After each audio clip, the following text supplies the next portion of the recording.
Welcome to the latest edition of Northern Engineers Power Talks. Today we have the pleasure of speaking to Dr. Anastasia Mylona, who is Technical Director of CIBSE, which is the Chartered Institution of Business Building Services Engineers. Let's get the right organisation. Now, they're the global authority on business services engineering, and they advise the government on sustainability, construction, and engineering.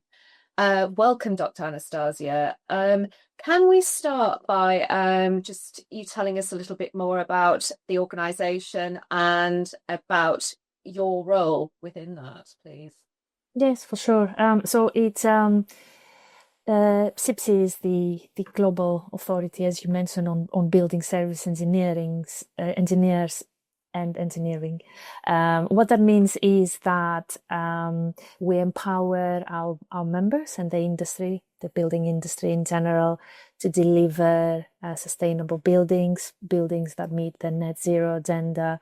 They're resilient to climate and other impacts. They're safe and they're healthy. So we do a lot of work with other institutions in this in the industry. So we promote these kind of common areas of interest. We advise the government and we work internationally with our members to make sure that we are consistent and we are assisting them in kind of delivering their goals. So I'm the technical director, as you mentioned. So my remit is basically everything technical. I'm making sure that we are catching up with all the latest trends, the latest technologies. We are up to speed with all our kind of technical guidance.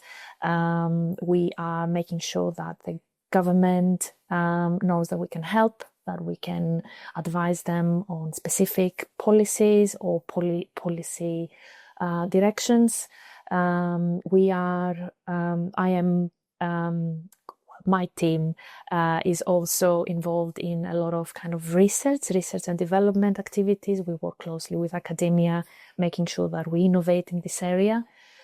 Ultimately, what we do as engineers is going to very much impact carbon emissions of the buildings. So we take our role very, very seriously in my role.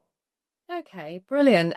So can you tell us about some of the latest initiatives you are behind? Yeah.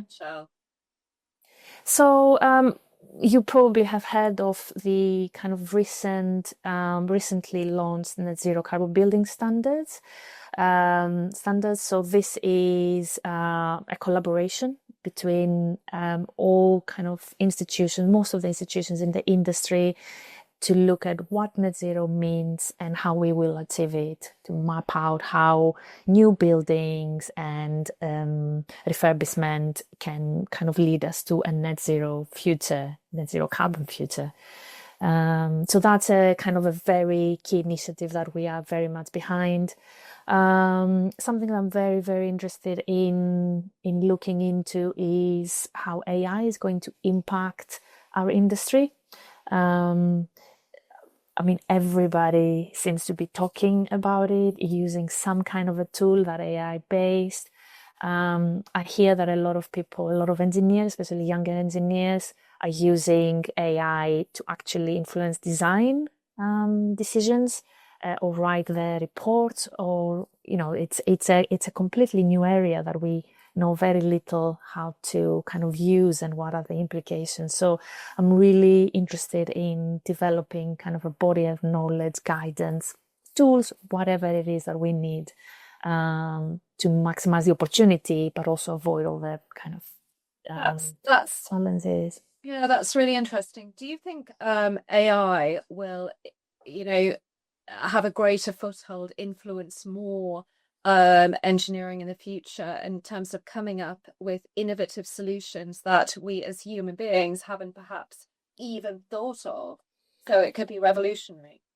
100%, absolutely. And that might be kind of a short-term vision, but I think the AI could be used in the analysis of data, performance data, for example, that in the past we found it very difficult to kind of analyze, or a single person to analyze. When you get a lot of data, let's say energy, temperatures, humidities, all that data that comes out of buildings, we could actually use AI to inform decisions that we make for the building, but also future designs. So I could see that being a very, very kind of useful tool to have that could completely change the industry. Okay, fantastic. It's really exciting times. Um, just moving away from AI, can you give us a hint of sort of things you're looking at in the future in the next 5 years, for instance, as an organization? So a couple of areas that we're going to be looking is the energy resilience. So it's very much the focus of the government at the moment. How do we achieve decarbonization, electrification using renewables?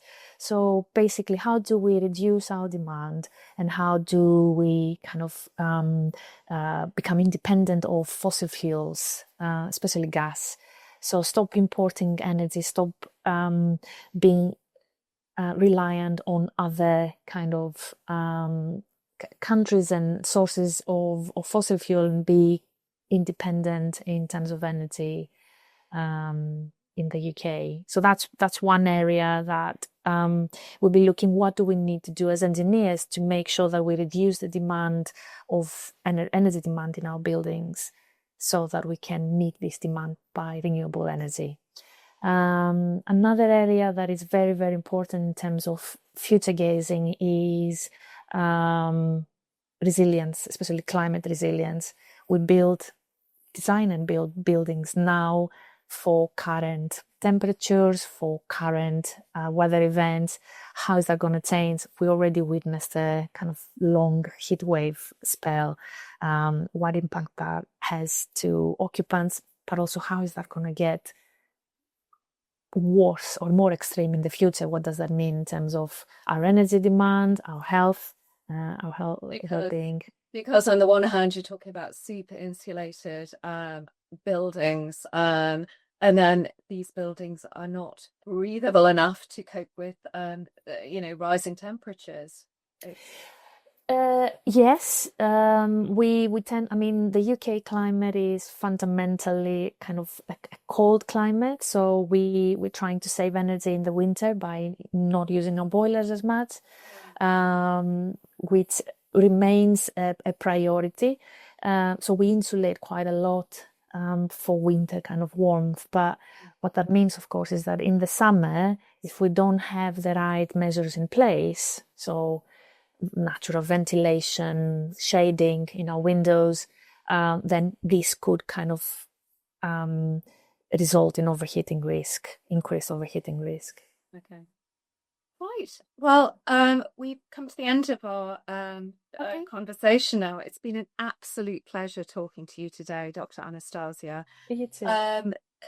This ends the latest of our Northern Engineering Power Talks. It's been an absolute pleasure to speak to Dr. Anastasia today, and look forward to the next chat. Thank you very much.